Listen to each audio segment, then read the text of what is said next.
எபேசியர் 1:3 நம்ம பார்க்கிறோம். திருப்பவும் எபேசியர் 1:3. நம்முடைய கர்த்தராகிய இயேசு கிறிஸ்துவின் பிதாவாகிய தேவனுக்கு ஸ்தோத்திரம். அவர் கிறிஸ்துவுக்குள் உன்னதங்களிலே ஆவிக்குரிய சகல ஆசீர்வாதத்தினாலும் நம்மை என்ன செய்திருக்கிறார்? ஆசீர்வதித்திருக்கிறார். சிம்பிளா சொல்ல போனா, தேவன் ஆவிக்குரிய சகல ஆசீர்வாதங்களினாலும் நம்மை ஆசீர்வதித்திருக்கிறார். இன்னும் எளிமையா சொல்ல போனா, தேவன் எல்லாவித ஆசீர்வாதங்களினாலும் நம்மை ஆசீர்வதித்திருக்கிறார். ஆசீர்வதிக்க போகிறார்னு போட்டிருக்குதா, ஆசீர்வதித்திருக்கிறார்னு போட்டிருக்குதா? எல்லாரும் கரங்களை வைத்து சொல்லுவோம். தேவன் என்னை சகல ஆசீர்வாதங்களினாலும் ஆசீர்வதித்திருக்கிறார். என்ன ஒரு முறை சொல்லுவோம். தேவன் என்னை கிறிஸ்துவுக்குள் சகல ஆசீர்வாதங்களினாலும் ஆசீர்வதித்திருக்கிறார். எல்லாரும் கரங்களை தட்டி கர்த்தரை ஸ்தோத்திரிப்போம். Praise the Lord.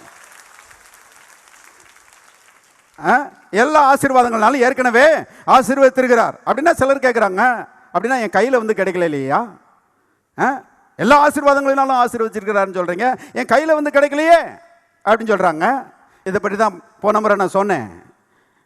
ஏன் உங்கள் கையில் வந்து கிடைக்கலன்னா, ஏன் ஆண்டவர் வந்து உங்கள் கையில் கொண்டாந்து கொடுக்கலன்னா, உங்களை ஆசீர்வதிக்கும் போது எப்போ ஆசீர்வதிச்சாரு?